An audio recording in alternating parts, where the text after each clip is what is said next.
diary natin for you guys.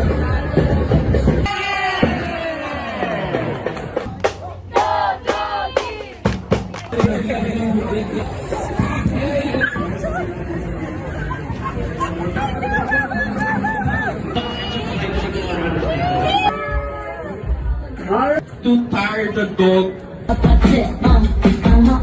150,000 pesos for the shelter animals of Paws.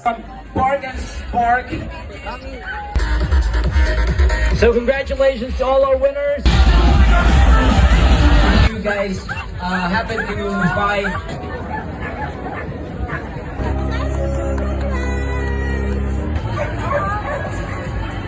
Plus, nagkakaiba-iba. And if you have questions,